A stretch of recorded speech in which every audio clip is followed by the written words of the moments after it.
A lot of my time on YouTube is split between doom scrolling for videos to watch or new music to listen to.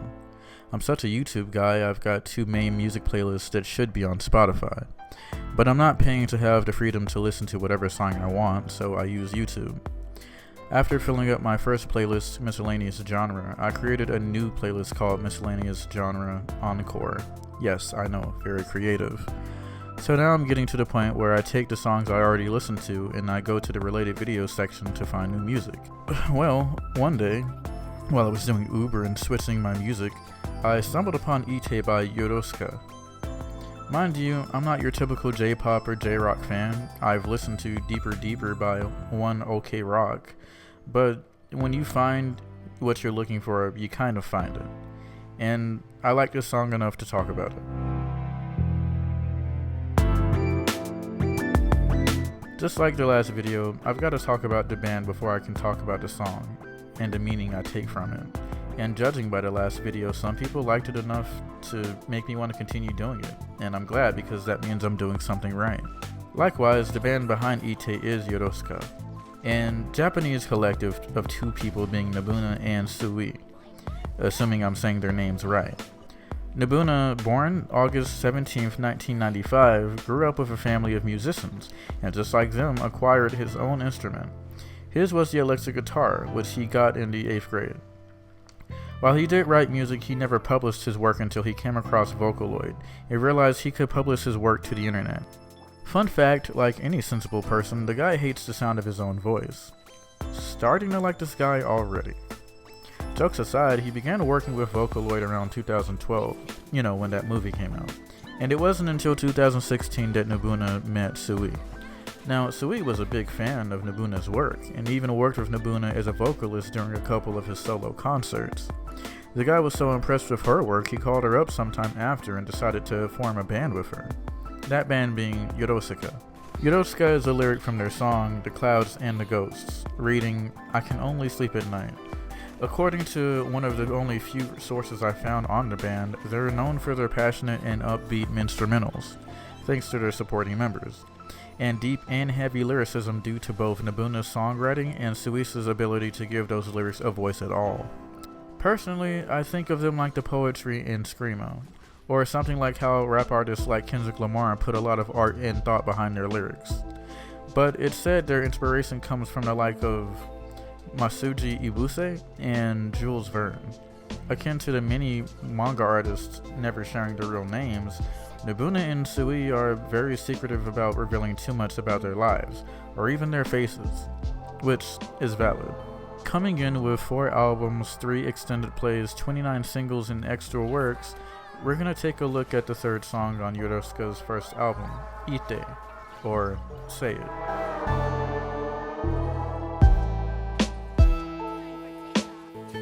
While I'm doing this, I will be using translated lyrics because, well, I'm American.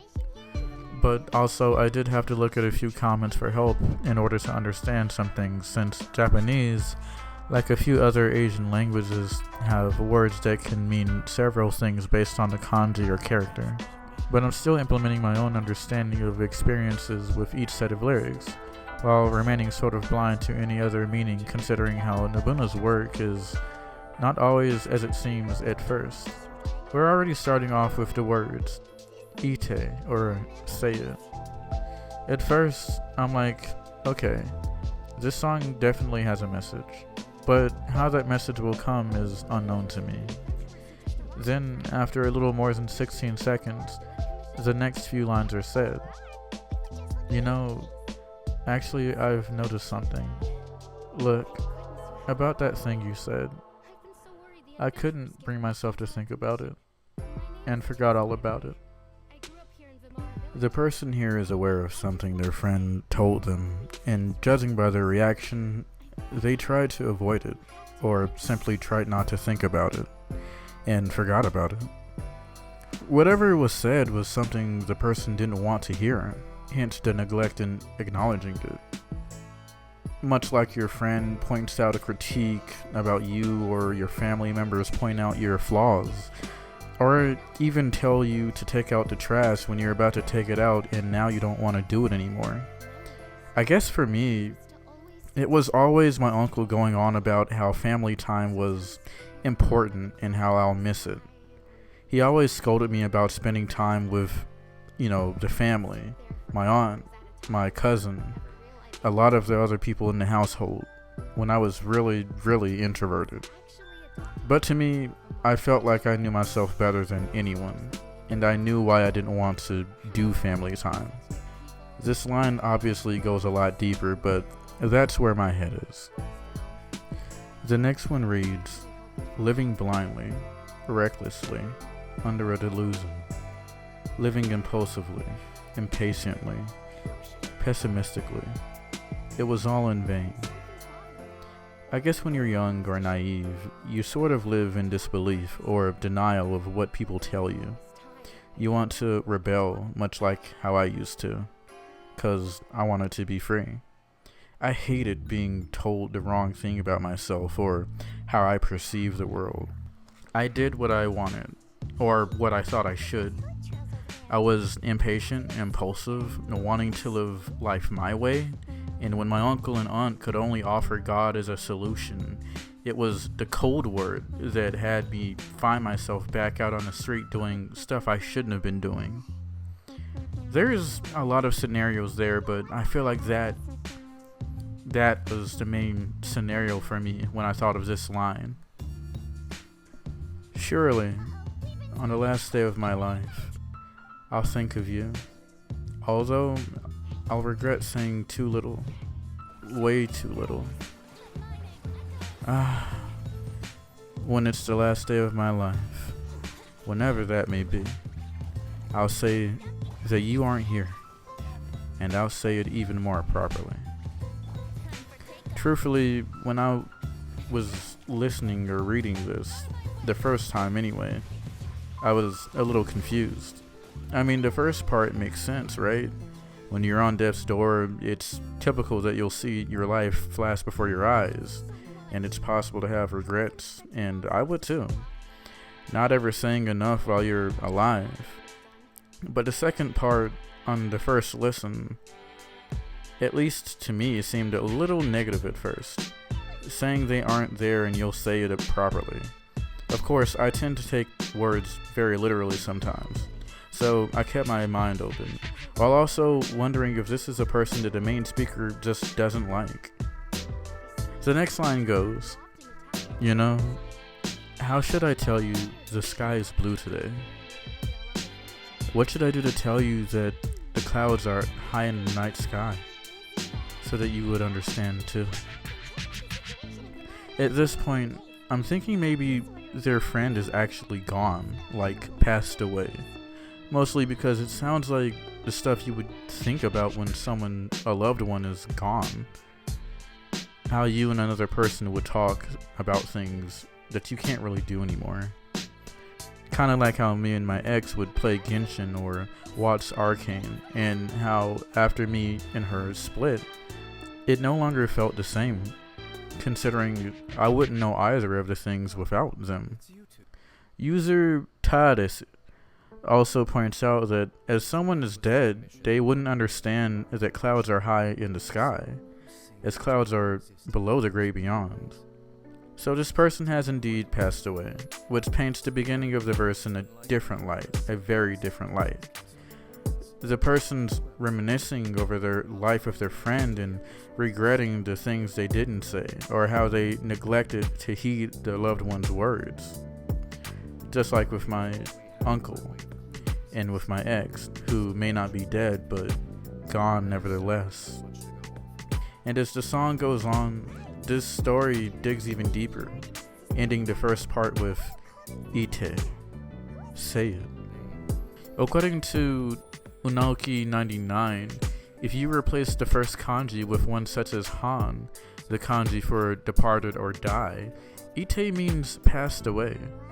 But if you also replace it with regular hiragana, it would be the sound I'm guessing people in Japan make when they're in pain. With each of these three meanings, it's possible to say that the death of the friend hurt the speaker, and they literally say Itte to express that. Or maybe there's something more. Next verse starts as follows.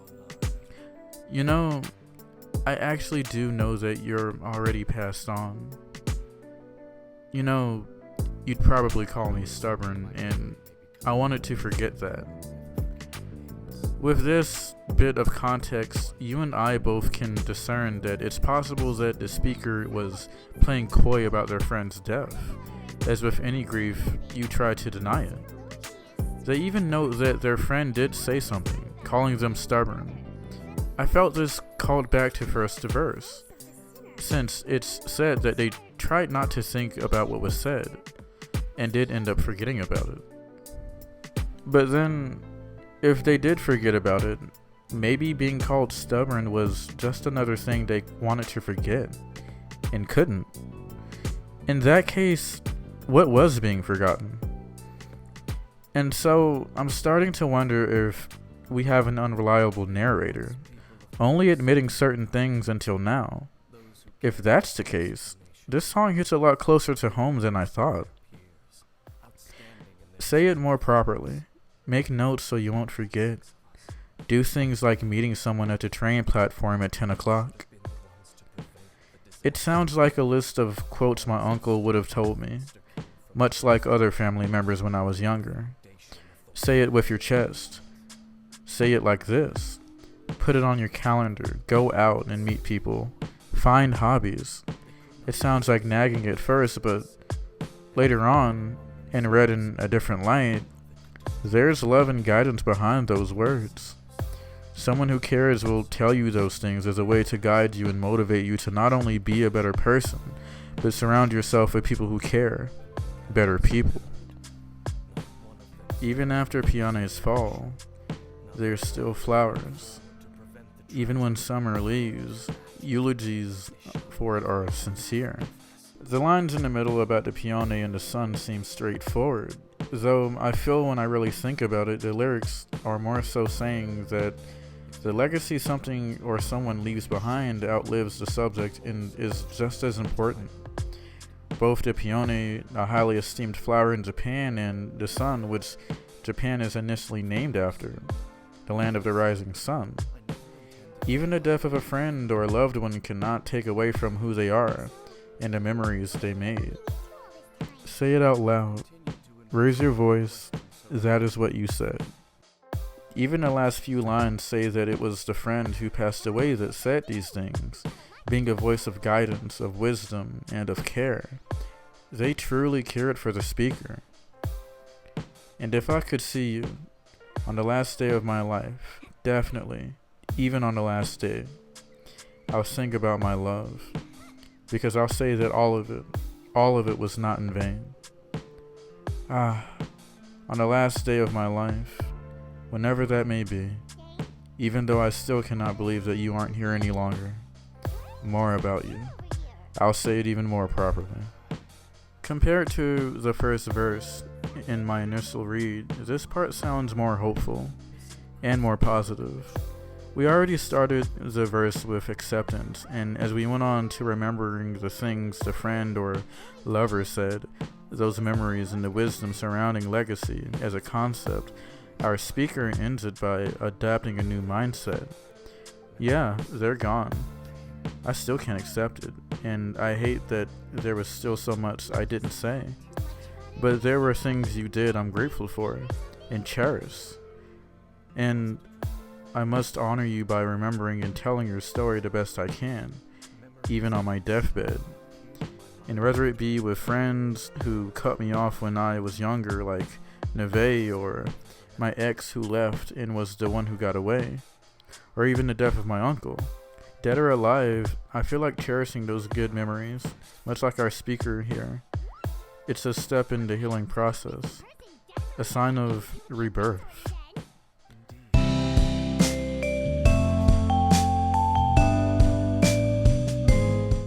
I don't usually listen to Japanese music a lot. Never even touched the Vocaloid. While I'm sure it's good, it just never crossed my path. I'll definitely say that this song has me looking at Vocaloid and other Nobuna works in a whole different angle. From what I understand, Itte is about a friend that actively denies the death of a close loved one, in a way challenging them to prove that they are dead by saying it directly. This idea comes from Tades, as even in the music video before the song starts, the bit in the beginning tells the story entirely before we actually listen. The loved one dies, presumably by suicide, and the speaker notices but rejects the reality and challenges the person who did it to prove that they are gone by literally saying it. But as time passes, the speaker is forced to accept reality, remembering the life they led and doing better by them by honoring them. While some parts of this reminds me of my ex and some of my friends, I'm also reminded of my uncle. He was a family man, always putting God first and wanting the best for me, his wife, his son, and his daughter. Yet, I was displaced from my own family, and aside from being an introvert, I struggled to understand or accept I was part of their family. Even in their family-filled home, I felt like an outcast. When he passed away due to COVID, I didn't really know how to react. I just left. I left the state for a year and lived in my car, borderline homeless. Part of me tried to push it out of my head, and the other part just rejected it. Rejected the idea that he was gone. But eventually, at the end of my stay in that place, I understood him a bit differently. I hated that we couldn't really talk more. I can't ever tell him that I listened to that song he would sing sometimes. The fact that I found it. But the best I can do now is honor him, share his story. Considering I'm reiterating a lot of what some people already know and will continue to throughout my video series, there's a chance that in my lack of research that I might miss something about the band or the song. If I do, please let me know. I do enjoy facts and corrections. And please leave a like if you've got this far. It really lets me know if you enjoy this type of content. Thank you.